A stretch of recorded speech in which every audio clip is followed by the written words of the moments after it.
The night they walked Selah Gadsden out of her own company, 40 people in that room watched it happen, and not one of them said her name.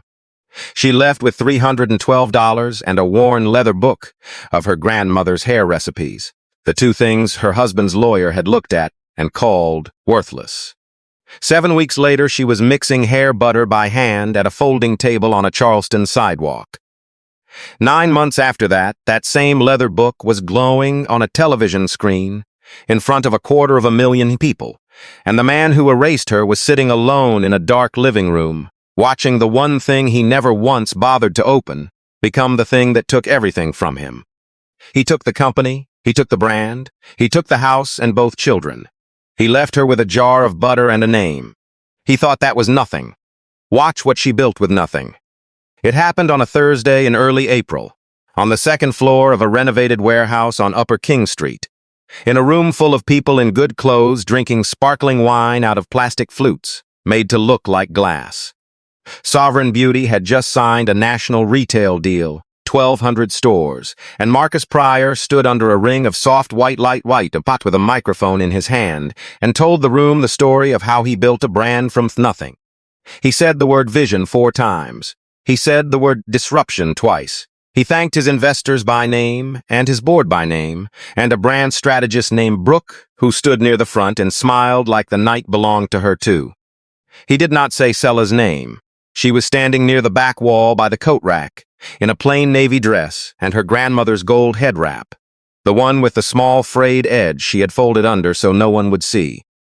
She had come because the invitation had her name on it, printed by an assistant who did not yet know which way the wind had turned.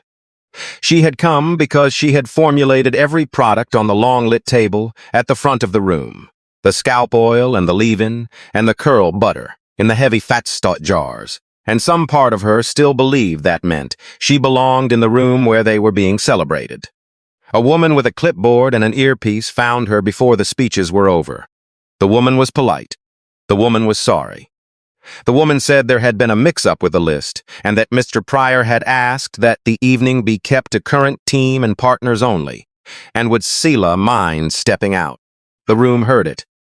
40 people near the back wall heard a woman in a head wrap being walked toward the stairs by security at the launch party for the products she had made with her own hands, and 40 people looked down at their plastic flutes and said nothing.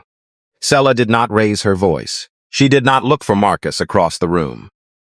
She set the flute she had not touched down on the coat rack shelf, and she gathered the long end of her grandmother's head wrap and cricked and tucked it neat, and she walked to the stairs on her own before the man in the dark jacket could put a hand anywhere near her arm. She was calm.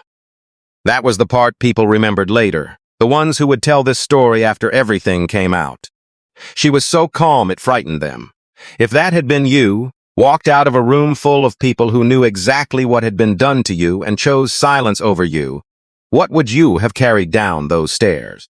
Most people carry rage. Selah carried a question, and the question was simple, and the question would take 9 months to answer. She just did not know that yet.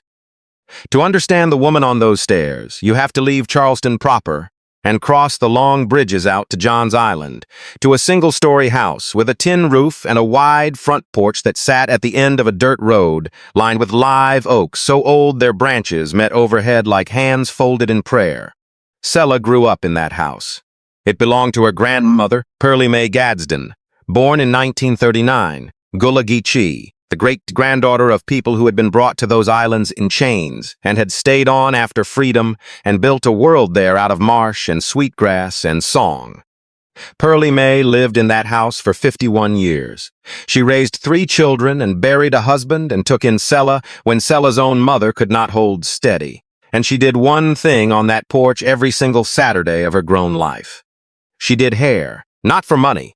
Pearlie Mae would have been insulted by the idea of money.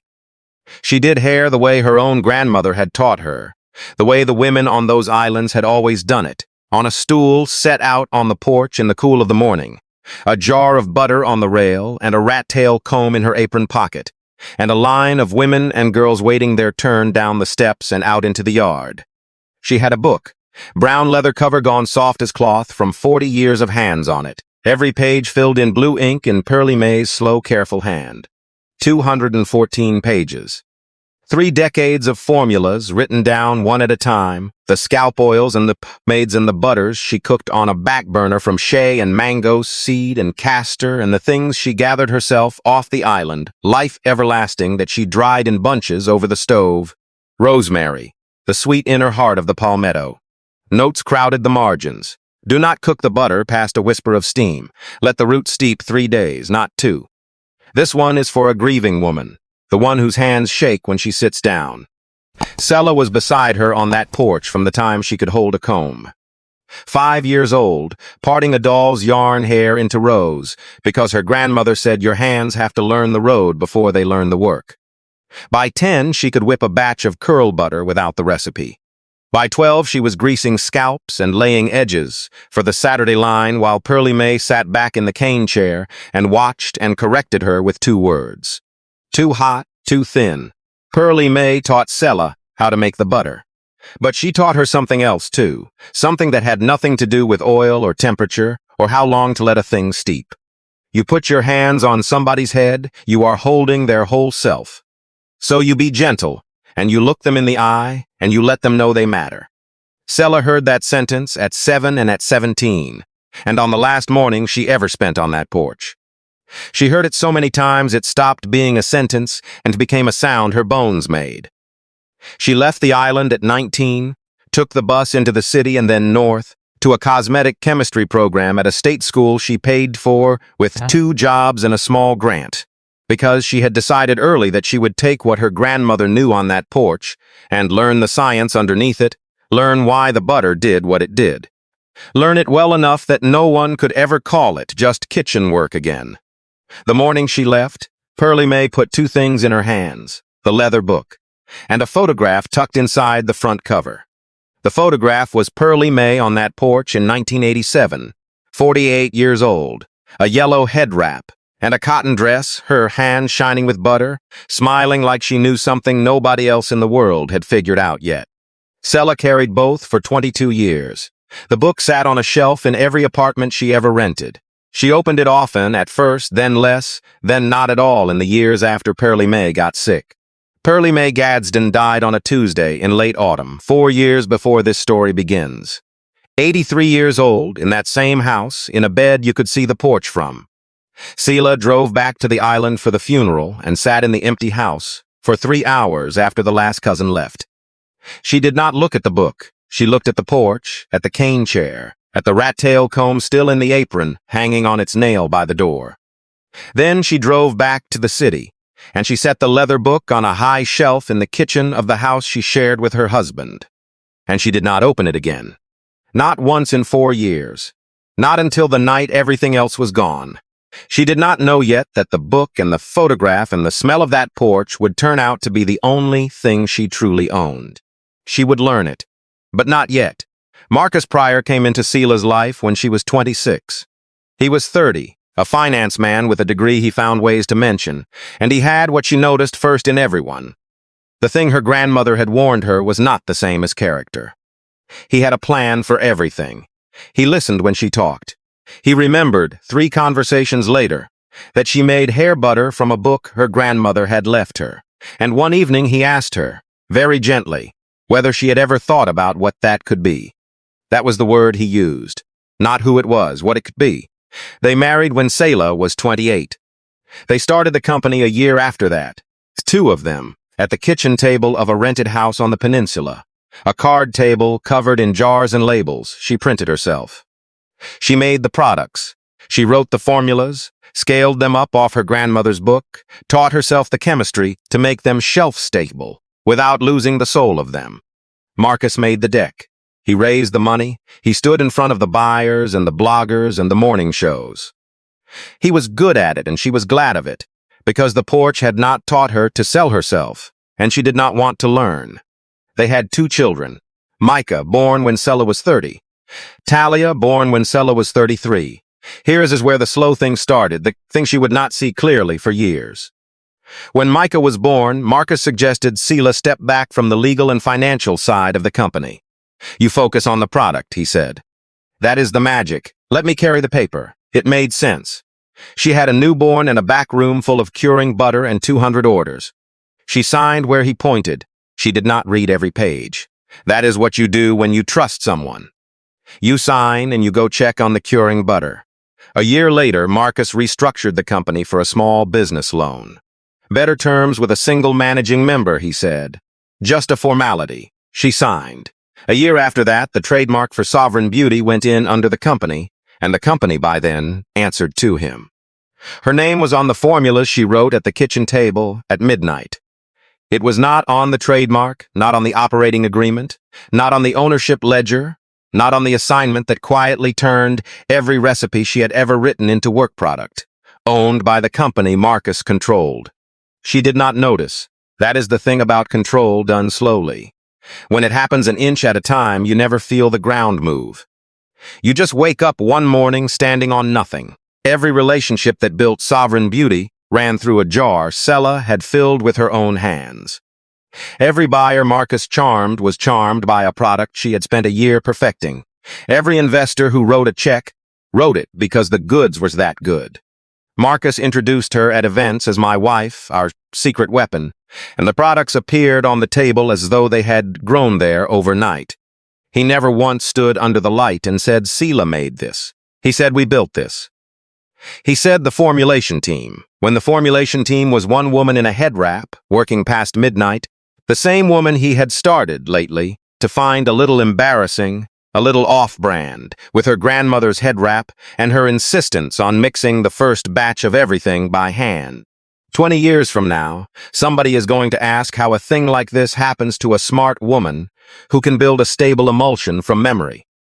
It happens exactly like this. One reasonable signature at a time, handed to you by a person you have no reason yet to distrust.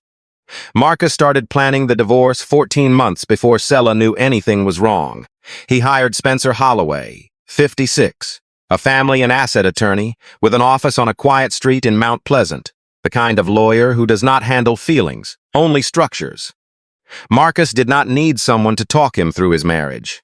He needed an architect to take it apart so cleanly that no one could ever prove it had been whole. In a single year, Holloway moved 7 things. In February, the company's ownership was reorganized around a new class of shares, and Selah's signature on a document she had been told was routine investor housekeeping confirmed her as a non-voting member with no claim to control. In April, the brand's operating accounts were consolidated under Marcus as sole signatory. In June, a fresh assignment, signed at the same midnight kitchen table between 2 orders, restated that all formulations were the property of the company, past and future. In August, the house on a side street off Coleman Boulevard refinanced into Marcus's name only. Better rate with one borrower, she just needed to initial the last 3 pages. In September, the children's school and medical contacts were updated to list Marcus as primary. In November, a post-nuptial agreement she barely remembered signing 2 years earlier, in the fog after Talia was born, was quietly invoked. In January, the personal cards in her name were closed for what Marcus called a fraud alert, and the new cards came in his name, and she never saw them. 14 months. 7 signatures. Every one of them collected while Selah whipped butter and labeled jars and helped Micah with his reading and drove Talia to her dance class and trusted the man she had built a company beside for nearly a decade. The papers came on a Thursday afternoon. Selah was at the kitchen counter, capping a tray of scalp oil that had just set. Marcus put the envelope down between a roll of labels and a bowl of mango seeds. She wiped her hands on her apron and opened it, and read all Titwick's pages standing up, and then she set it back down exactly where he had laid it, and she did not say one word. He was in the doorway, watching her read. She looked at him. He looked at her. Neither of them spoke. The custody hearing took 6 weeks, because Holloway had been moving for 14 months already. The argument was almost bored in its simplicity. Selah had no income of her own. Selah had no individual account. Selah held no equity, no title, no employment record outside the company her husband controlled. On paper, the woman who had created every product Sovereign Beauty sold did not exist as anything but his dependent. The court granted Marcus temporary primary custody of Micah and Talia, pending the final decree. The word was temporary. It did not feel temporary. It felt like a door closing on the far side of a room she had been locked out of. She packed one bag. She took her clothes. She took the leather book down off the high shelf for the first time in 4 years, and she took the photograph tucked inside the cover. There were $312 in an old credit union account from her single years that Holloway's people had never found because it her grandmother's island as its mailing address, and no one had thought the island worth looking at. $312. The one thing they missed. Renata Fraser pulled up outside the house on a Friday morning in a gray hatchback with one headlight out. Renata was 41, a night shift nurse at the medical center downtown, and she had known Selah since the chemistry program, the only other black woman in a lab full of people who assumed she was lost. Renata did not get out of the car. She did not need to. Selah put the bag in the back seat and got in and shut the door, and Renata pulled away from the curb, and Selah did not look back at the house. She looked at the leather book in her lap. Brown cover, blue ink. 214 pages. A photograph of a woman on a porch, smiling like she knew something nobody else had figured out yet.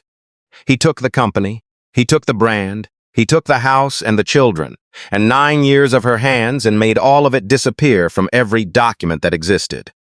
He left her with $312 and a book of formulas his lawyer had called sentimental and not worth the paperwork. He thought he left her with nothing.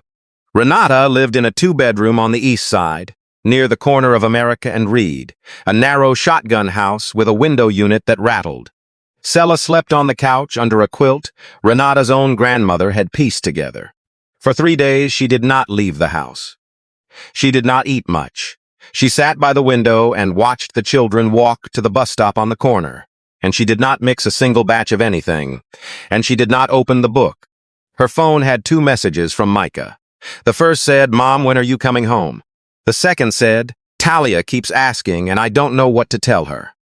Selah read both of them a dozen times and answered neither, because she could not tell her son she was coming home when she did not know if it was true, and she could not tell him she was fine while she sat on a borrowed couch with $312 to her name.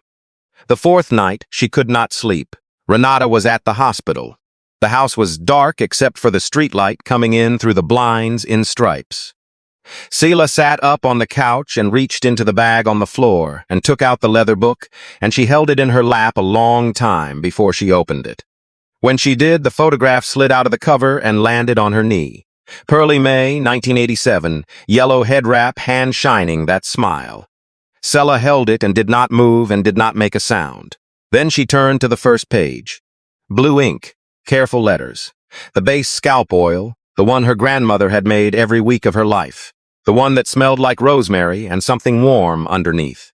In the margin, in that slow hand, "Do not cook past a whisper of steam. Let the fire do its work, not your worry." She turned the page. A curl butter. Beside the measurements, a little less wax than you think. Let it stay soft enough to forgive. She turned the page. A treatment for a dry, damaged crown, and at the bottom of it a note that stopped her cold.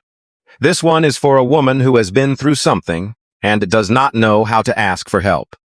You make it for her before she asks. Every page had a note.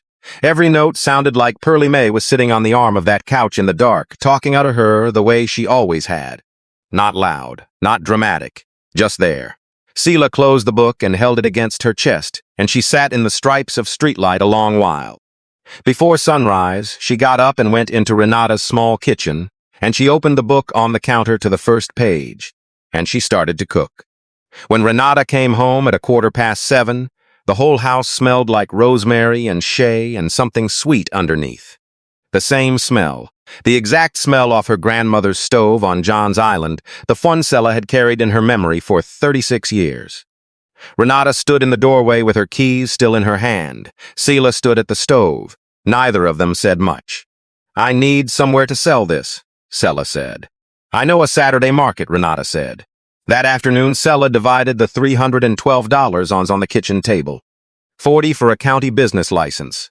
$60 for shea and mango butter and castor and jojoba bought in the smallest bulk the supplier would sell.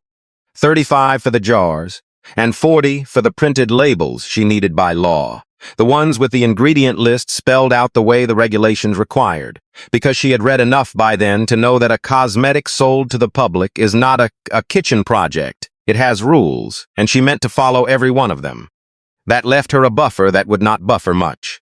The first Saturday, she carried 2 pots and a folding table on the bus to a market in a parking lot off Morrison Drive and set up between a woman selling candles and a man selling sweetgrass baskets. The basket man's name was Eldridge, and he was Gula, too, from Mount Pleasant. And when he saw her grandmother's head wrap, he nodded once and said his people had known the Gadsdens off the island, and he moved his table 6 inches to give her more room without being asked. The other vendors had banners and tents. Selah had a folding table, 40 jars, and a square of cardboard with her prices written in marker. She sold 6 jars that day. People slowed, people looked, most kept walking. She did not call out to anyone. She stood behind the table the way her grandmother stood on the porch, and she waited. A little before noon, a woman with locks down her back stopped and picked up a jar of the curl butter and opened it and smelled it, and her face changed. She put a fingertip in and worked it into a curl at her temple, and she stood there a moment with her eyes half closed. "This is what my grandmother used to make," the woman said. "I have been looking for this my whole grown life." She bought 4 jars. She asked Selah's name. She asked if she would be here next week. Selah said yes. By 2 o'clock, she had sold 19 jars at $8 each. After the cost of the butter and the jars and the bus fare, she had $41 folded in her apron pocket on the ride back to the east side. $41. Not enough for a deposit. Not enough for anything but next week's shay. But a woman had stood with her eyes closed and said the word grandmother. That was the only number that mattered. 20 years from now, somebody is going to tell you that businesses are built on capital and connections, and they will be partly right.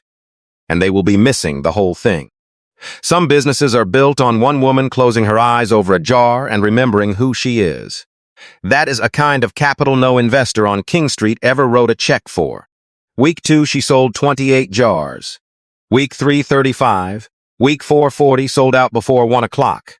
But there was a problem, and it was the same kind of problem that had quietly run her whole life. The law. A cosmetic sold to the public has to be made in a clean, dedicated space, and under the federal rules that had come into force not long before, a maker like Selah was meant to register her facility and list her products. Renata's rattling kitchen, with the cat dish in the corner and the window unit dripping, was not that. Selah found this out the way she found out most things now, at a computer in the public library on Calhoun Street, 3 hours on a Wednesday, reading the regulations line by line until her eyes burned. She needed a real space, a registered one. Shared commercial kitchens rented by the hour, and she ran the math on the back of a deposit slip and saw that to cover the rent before she had bought a single ounce of butter, she would have to sell at least 30 jars a week, every week, with no bad Saturdays. So she did what she could. She registered for 3 markets instead of 1. She bought a folding cart for $9 at a thrift store on Spruill Avenue. And 3 mornings a week, she pulled 2 pots and a table and a crate of jars on faucet to a city bus before sunrise. A woman in a head wrap making a cosmetics business out of a borrowed kitchen she could not legally use much longer, and a cart that squeaked the whole ride. That was the truth of it. Not a glossy founder's story. A woman on a bus at 5:30 with a squeaking cart. While Selah pulled that cart across 3 bus lines, Marcus sat in a corner office on King Street and ate lunch at his desk. He did not think about where she was. He had the company. He had the brand. He had the house and the children. And he had structured the world so carefully that in his mind, she had nothing. A woman with $312, and her grandmother's recipe book was not a competitor. She was a closed chapter. He would be wrong about that. But not yet. Mother Cordelia Hayward had been watching Selah for 5 weeks before she said a word. She was 69, and for 23 years she had run Sweetwater AME, a small brick church 2 blocks off America Street with a fellowship hall and a fenced gravel lot behind it. Renata's people went there. Renata had asked, in her quiet way, whether Selah could use the church's certified fellowship kitchen, the one with the proper steel counters and the inspection certificate framed by the door. And Mother Cordelia had said yes before Renata finished the sentence. $15 an hour, Come whenever the Lord and Siskajul allow. Mother Cordelia did not say much to Selah those first weeks. She came down to the fellowship hall once or twice while Selah cooked, and she stood in the doorway, and she breathed in the rosemary and the she, and she went back up to her office. On a Thursday at the end of the 5th week, after Selah had scrubbed the steel counters cleaner than the inspector ever found them, Mother Cordelia came down and sat at the prep table and asked Selah to sit too.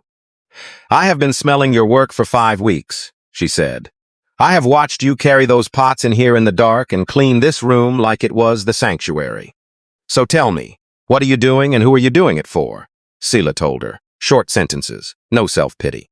The marriage, the company that was never hers on paper, the $312, the book, the markets, the cart. Mother Cordelia listened to all of it with her hands folded. Then she told Selah something of her own. Her husband, Deacon Theo Hayward, had been gone 11 years. His heart on a Sunday before service. Theo had run a barber shop on Nassau Street for 31 years, a narrow shop with 2 chairs and a long mirror, the kind of place where men in that neighborhood had their first cut and their last, where the deacon kept a Bible by the register and a checkerboard in the corner and never once turned away a boy who could not pay. When Theo died, Mother Cordelia could not bring herself to clear out the shop. She locked it, and she pulled the metal grate down over the window, and she let it sit. 11 years. The chairs still bolted to the floor, the mirror gone gray with dust, the pipes long since shut off, the back room where Theo Folk kept his supplies full of cardboard boxes that had softened in the damp. "Come with me," Mother Cordelia said. She walked Selah 3 blocks to Nassau Street and lifted the metal grate with a key she kept on a ribbon around her neck. And she opened the door of Theo Hayward's barber shop for the first time in years. Dust and old talc and the faint ghost of bay rum. 2 chairs, a long mirror, a back room with a deep sink and a window that looked out on a small fenced yard where a fig tree had grown up wild. Selah walked the length of the shop slowly. She put her hand on the cool porcelain of the back room sink. She looked at the deep sink and the window and the back room that could, with work, become a clean and dedicated and registered place to make what she made. For the first time since the couch in the dark, she could see the next thing. "I am not giving you this shop," Mother Cordelia said. "Theo built it, and I will not give it away. But I will rent it to you for $100 a month. You fix it yourself. If you make a go of it for 6 months, I will sell it to you for what Theo paid in 1979. $4,500. "I do not have money to fix it," Selah said. "You have a church full of people who know how to fix things," Mother Cordelia said. "Start with Joe Capers." Joe Capers was 51, an electrician and a deacon, a member of Sweetwater for 30 years. He looked at the old plumbing and the dead panel on a Saturday and told Selah the back room needed new pipe and a water heater and a dedicated circuit, and that the parts would run about $400, and that he would do the labor for nothing, because Mother Cordelia asked, and because a woman who would pull a squeaking cart onto a bus at 5:30 deserved a sink that ran hot.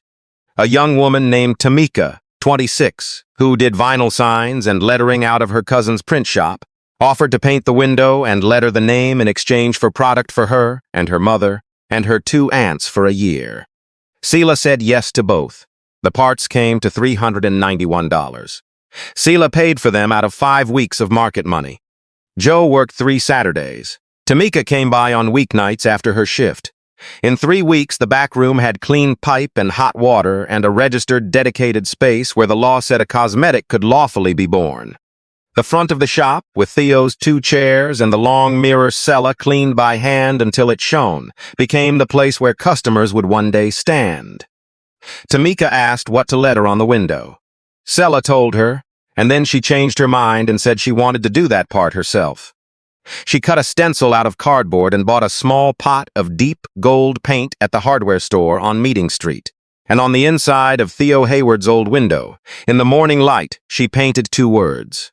Pearlie Mae, her grandmother's name, on a barbershop window in the east side of Charleston. She stood in the empty shop a few minutes after the last letter dried. She did not say anything. She reached into her bag and took out the photograph. Pearlie Mae on the porch in 1987. The yellow head wrap, the hands shining, the smile of a woman who knew something. She taped it to the mirror frame, where the light from the window would catch it. Then she went into the back room and turned on the hot water and started a batch. The first month out of the registered space, the numbers climbed the way the tide comes in on the marsh, slow and without stopping. She kept 3 markets. She added a small online shop that Renata built one Sunday on her laptop, one photograph of the gold-lettered window, the products, the days and locations, posted every morning at 5. People shared it. People who had bought a jar at a market posted pictures of their twist-outs and wrote underneath that this was the stuff their grandmothers used. A woman with a following in the natural hair world ordered 3 jars, posted a 2-minute video of herself working the curl butter through her crown, and said on camera that she had finally found something that did not lie to her about what it was. The video did what those videos do. By the end of that month, the page had 4,000 followers, and the back room could not keep up. Every night, Selah sat at Renata's kitchen table and wrote in a notebook. Money in on the left, money out on the right, notes at the bottom in the slow hand she had learned from a woman on a porch. Curl butter outsells the oil 2-to-1, edge tamer steady. Add a beard butter. The men from the church keep asking after Theo's old shop. She tracked every dollar the way her grandmother had tracked every formula, carefully in ink, without shortcuts. Charleston is a city that remembers. It remembers the people who were brought here in chains and built the seawall and the churches and the basket trade and the food the whole country now calls its own. Something in that city recognized what Selah was doing, recognized it in its bones, and the recognition spread by word of mouth faster than any ad Marcus had ever bought. Pearlie Mae, the woman on Nassau Street. You been? You have to go. Selah saw the children twice a week, and every other weekend, the schedule the temporary order allowed. She brought them product for their own hair, and she brought them figs off the wild tree behind the shop, and she sat with them on the front steps of the house, off Coleman Boulevard, where she was no longer allowed inside, and she watched them eat the figs and tell her about school. Talia said the same thing every time she worked the butter through her daughter's hair on those steps. Mama, nobody does it like you. Selah did not say anything to that. She smiled. One evening, Micah said something else, quietly, looking at his shoes. Dad asked me how many jars you sell. Selah looked at him. What did you tell him? I said I didn't know, Micah said. But I told him it smells like Granny. Marcus knew. He had been asking the children questions that sounded like a father's interest and were not. Where does she set up? Who helps her? How many? The questions sounded casual. They were not. He was keeping track. Selah did not know that yet. She would find out, and the finding out would change the shape of everything. Vanessa Pryor started calling Selah 2 months after the divorce. She was 35, Marcus's younger sister, and she lived in a condo in West Ashley that she had bought 3 years earlier with Marcus as the co-signer on the loan. When the marriage came apart, Vanessa reached out. She said she did not agree with what her brother had done. She said family was family no matter what a lawyer drew up. She said she wanted to help however she could. She came to the shop. She wiped down the long mirror after the lunch crowd. She brought napkins and bags from the wholesale club because she had a membership and Selah did not. She asked how the hearings were going. She asked about Micah and Talia. She asked in time about a reporter she had heard came by. And Selah answered every question honestly, because Vanessa was family, because Vanessa had shown up when no one else from that side had, because there was no reason yet to think a woman who wiped your mirror clean was carrying every word she heard back across the city to the man who had taken everything. Hold on to the woman who wipes your mirror. We will come back to her. 5 months out, Selah filed a motion for joint custody of Micah and Talia. Her lawyer was Camille Boyd, 32, in her 3rd year at Charleston Legal Aid Family Law. Camille had handled 40-some custody cases and had not lost one where the mother could show stable income and stable housing. She had also never gone up against Spencer Holloway. Holloway filed Marcus's response in 9 days. It ran 41 pages. The first hearing was on a Tuesday morning at the family court on Meeting Street, before Judge Eleanor Whitfield, Selah on one side, Marcus on the other. They did not look at each other. Holloway went first, and he built his whole argument out of one word: instability. He showed screenshots of the Pearlie Mae page. He showed photographs of a folding table on a sidewalk. He showed that Selah had lived on a friend's couch for the first 2 months after the divorce and had only recently signed a lease of her own. He called it an informal street operation and a hobby that fluctuated week to week. He did not mention the business license. He did not mention the registered facility, or the hot water permit Joe Capers had pulled, or the proper labeling, or the lease, or the tax filings Camille had ready. He did not mention any of it, because to mention it would have made Selah look like exactly what she was, a business owner, and that was the last thing he wanted in that room. Camille went second. She was younger than Holloway by 24 years, and had none of his suits and none of his standing in that court. She had a folder, 5 months of self-employment tax filings, revenue rising every month, a signed lease on a studio off King Street Extension in Selah's own name, the business license, the registered facility paperwork, the rental agreement with Sweetwater AME, and the lease on the shop from Mother Cordelia Hayward, and 14 handwritten letters from regular customers, every one of them saying the same thing in different words. This woman works. This woman shows up. This woman put my crown back together when I had given up on it. And one letter from Mother Cordelia herself, 23 years a pastor, stating that Selah had never missed payment or an obligation, that the community trusted her with their hair and their children and their grief, that she was a person of character. Judge Whitfield read all of it. She did not rule. She continued the case 60 days. She said she wanted to see sustained income and confirmed housing before she decided, and she said the current arrangement would hold in the meantime, and she closed the folder and called the next case. Selah walked out and stood in the parking lot on Meeting Street.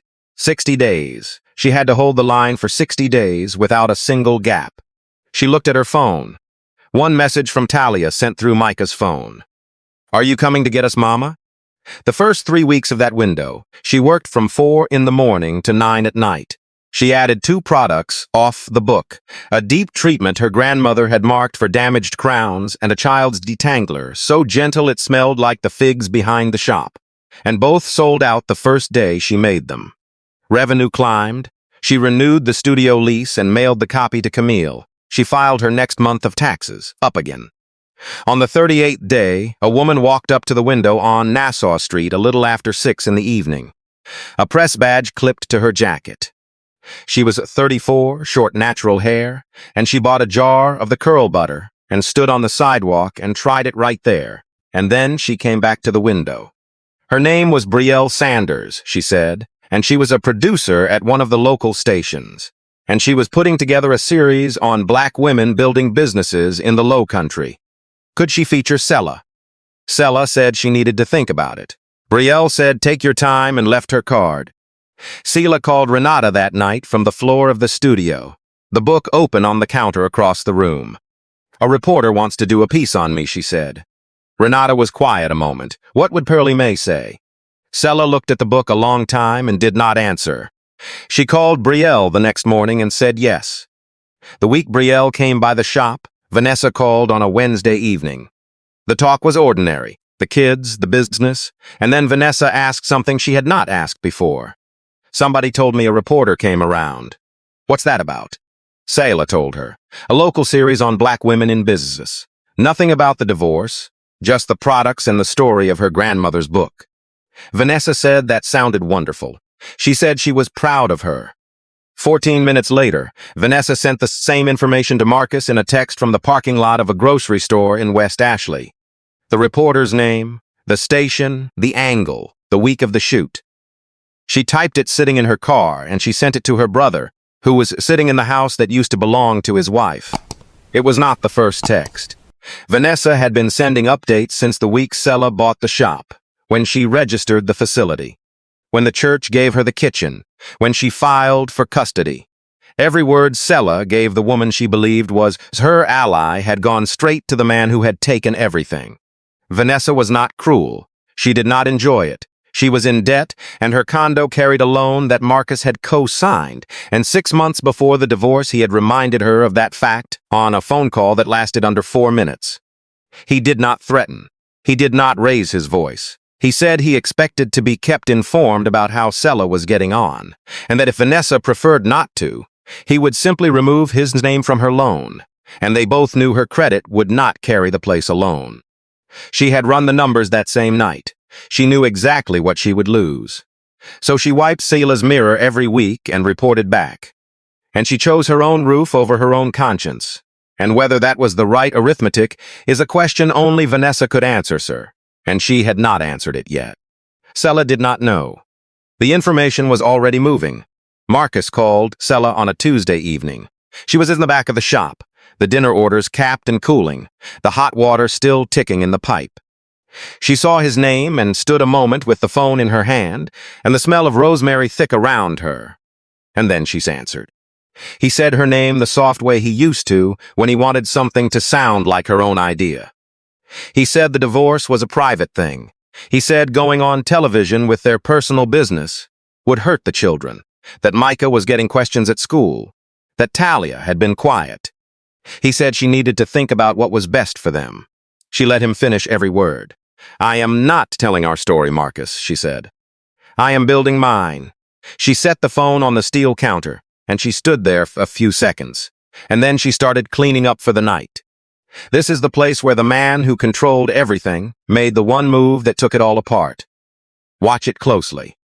Marcus called Holloway within the hour, and Holloway drafted a cease and desist letter to Brielle Sanders at the station, stating that any segment referencing Marcus Pryor or Sovereign Beauty or the details of the divorce would be considered defamatory and met with legal action.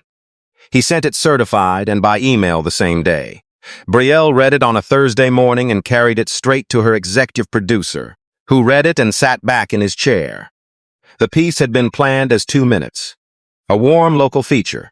A woman and a hair butter shop, the kind of thing that airs at the end of the 6 o'clock and is forgotten by the time the dishes are done. The letter changed that.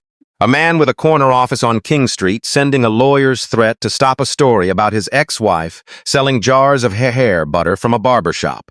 The producer saw the bigger thing at once. Not a beauty story, a power story.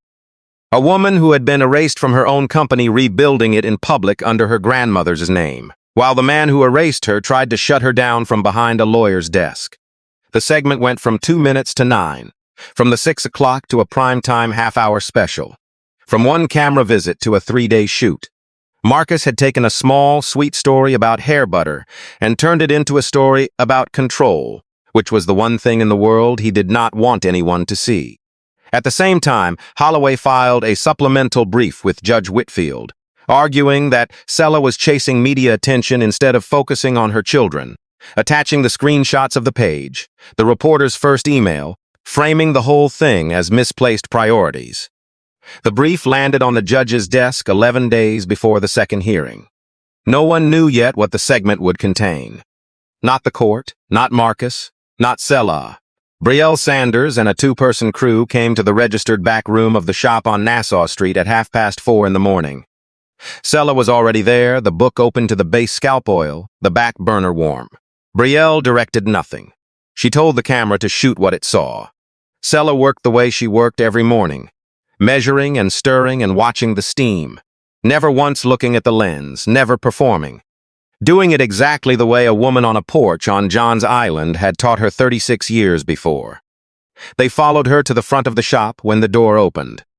They filmed the line on the sidewalk by 10. Between the morning and the afternoon, Brielle sat Selah down in Theo Hayward's old barber chair and asked her how it had started.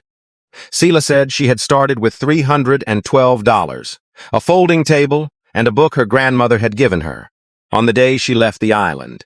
She did not say Marcus's name. She did not describe the divorce or what was taken or how. She said one thing the whole city would repeat by the end of the week. I lost everything I thought was mine, she said.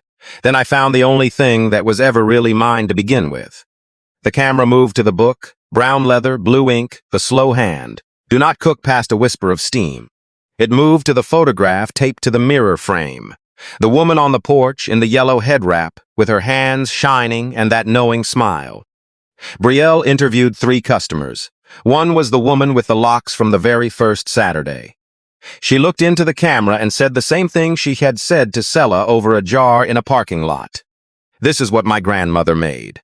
I had given up on finding it. I don't know how she does it.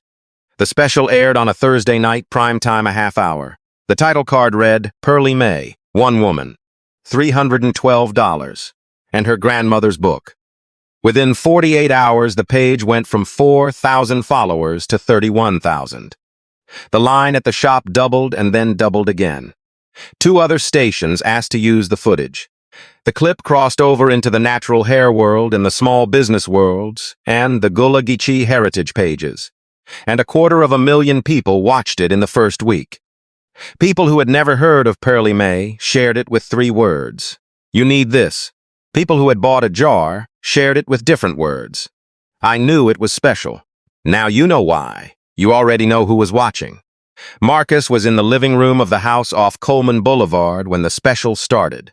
The television was on. He was not watching it. He was reading something on his phone, and then he heard the name Pearly May and looked up.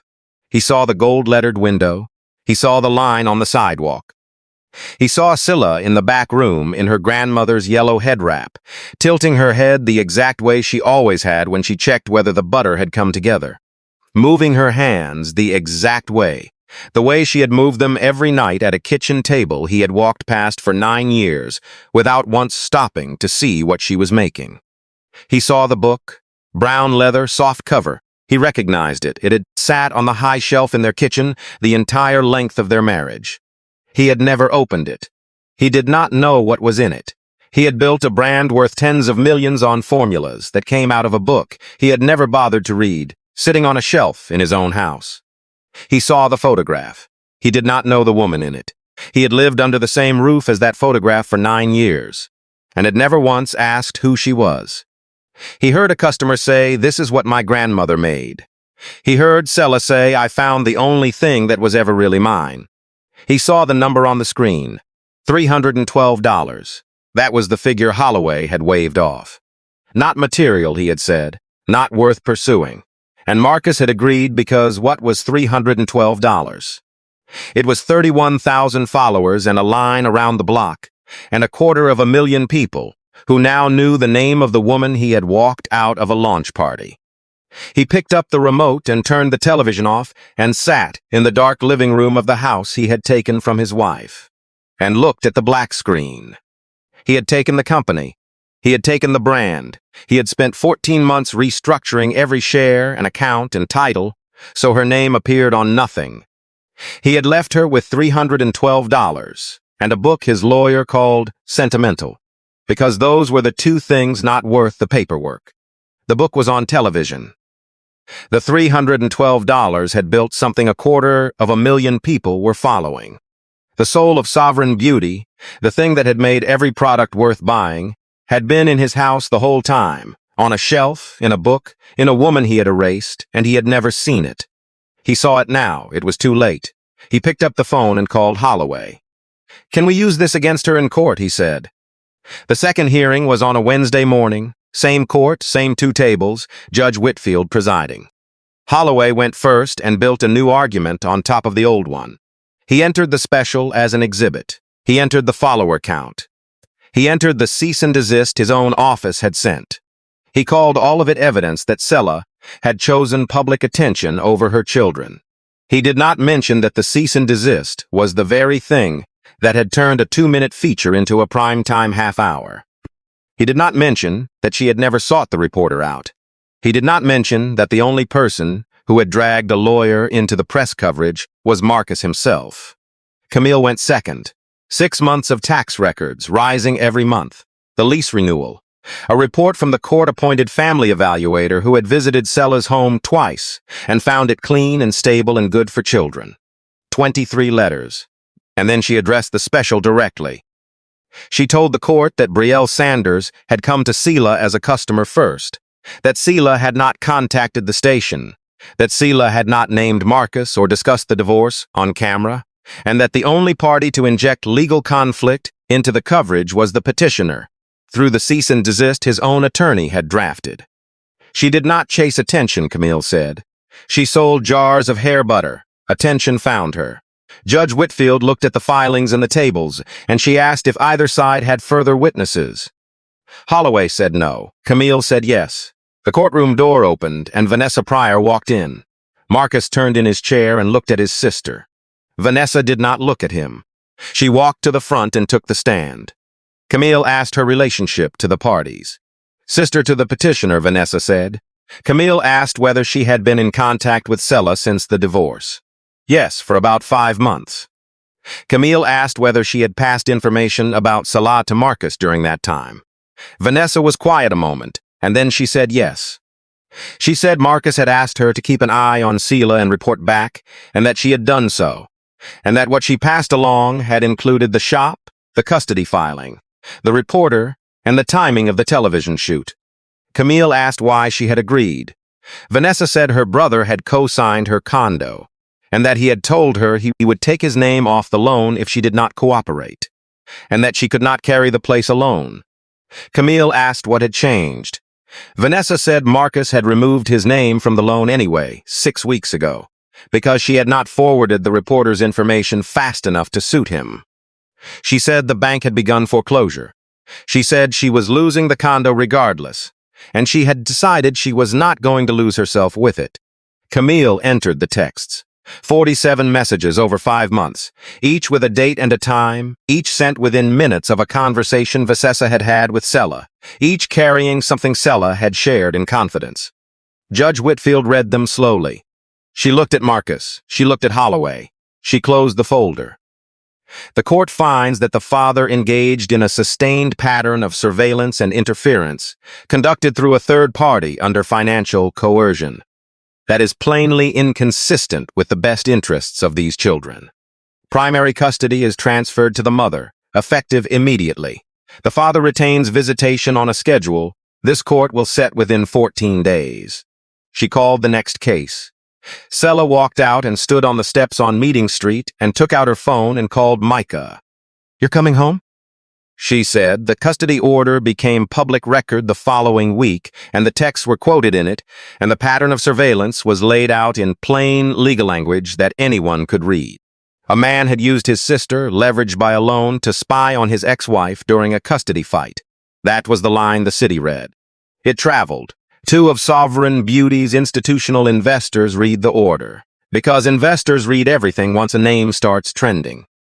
Trust was the whole product Marcus had been selling them, the trustworthy founder with the unimpeachable story, and the order described a man who had coerced his own family. They did not call him to talk it through. They started asking quieter, harder questions. And the questions led somewhere worse for Marcus, because the special had put something on the record that no amount of legal structuring could unring. The soul of Sovereign Beauty, its proprietary formulations, the secret sauce Marcus had walked investors through in every pitch, as the company's defensible intellectual property had a visible origin now. And the origin was a Gullah grandmother's leather book that predated the company by decades, held by a woman who had been erased from the ownership ledger. The story he had sold, the warranties he had signed, the diligence he had passed, all of it had assumed the formulas were the company's clean invention. The special suggested otherwise to anyone who watched it, and a national retail partner that had been about to launch 1,200 stores quietly asked for a pause to review. And the board, reading the same record the investors read, moved to take operational control out of Marcus's hands. Nobody punished Marcus, exactly. People simply stopped wanting their names beside his. 2 large contracts evaporated. The retail rollout stalled. The board installed an interim chief executive and walked Marcus out of his own corner office with the same polite, sorrowful efficiency that had walked Selah down a flight of stairs 9 months before. The woman he had left the marriage for, the brand strategist named Brooke, stopped returning his calls in November. She did not explain. She had been there for what Marcus represented, the founder with the house and the title and the story, and the house and the title and the story were gone. Holloway sent the final invoice, $51,000. 14 months of structure, the filings, the hearings, the cease and desist, the supplemental briefs, the hours billed at $450 each. Marcus had paid $51,000 to strip everything from a woman who left with $312. And at the end of it, the woman with $312 had her children and her grandmother's name on a shop window. and the man with the $51,000 bill had a one-bedroom rental across the river, and a court record that walked into every room before he did. He called Selah once, a Sunday evening in December. She saw his name and set the phone face down on the steel counter and let it ring until it stopped. He called Micah the next day. Micah answered. "I miss you, son," Marcus said. Micah was quiet a few seconds. "Mom's making the deep treatment tonight," he said. "I gotta go." He hung up, not angry, not cold, just somewhere else now, living a life that had moved on past the man who thought he controlled which way it went. Now let me tell you what Selah did with everything she got back. Because the measure of a person is not what they take. It is what they hand to the people who stood in the gap for them. When the 6 months were up, Selah bought the barbershop from Mother Cordelia for the $4,500 Deacon Theo had paid in 1979. And the first thing she did was leave his 2 chairs bolted to the floor and his Bible by the register, and hang his photograph on the wall beside her grandmother's, a deacon and a porch healer keeping watch over the same room. Renata, who had built the website on her laptop and never asked for a thing, became a partner with a real stake. Her name on the operating agreement of the company Selah formed. The kind of document Selah read every line of twice and would never again let mean less than, it said. Joe Capers got paid for every hour he had ever donated. Back pay he tried to refuse and was made to take. Tamika became the brand's designer and got equity in the bargain. Selah set up a fund.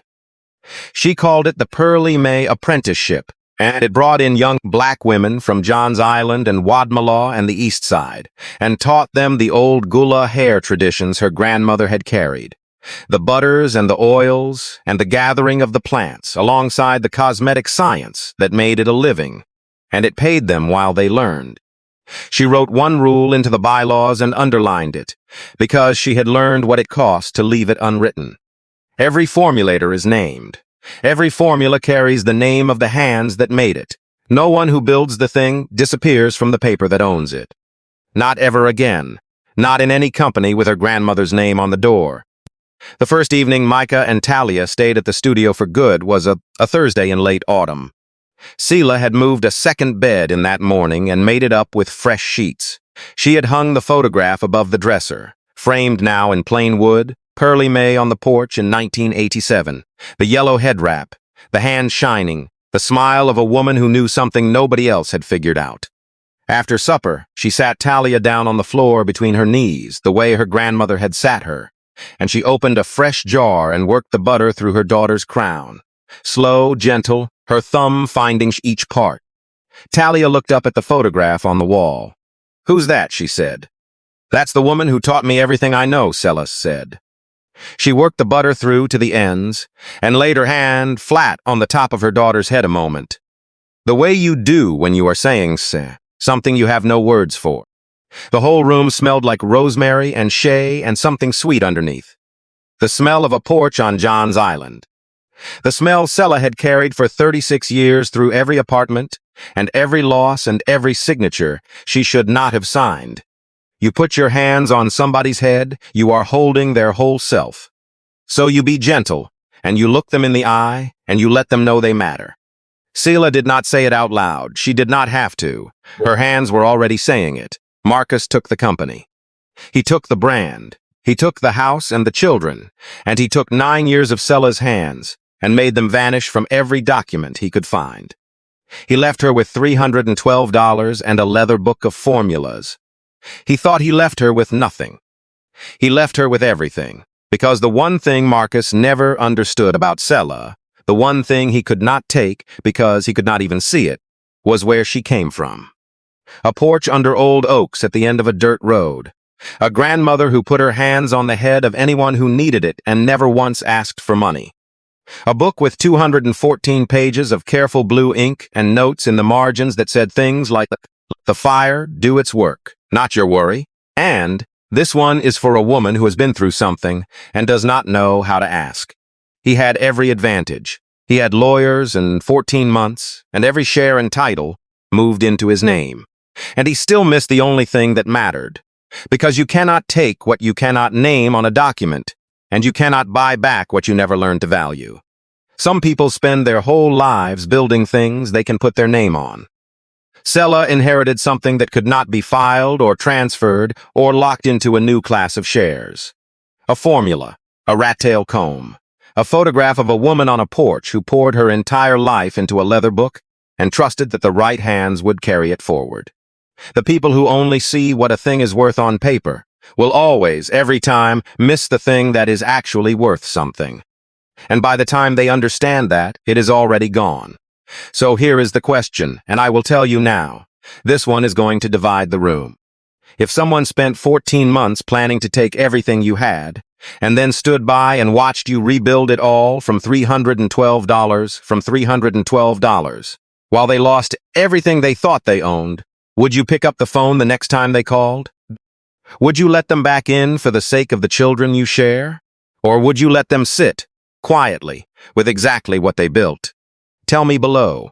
Be honest. And if this story moved something in you, do me one favor. Hit that subscribe button, because stories like this, one only find the people who need them when you share them.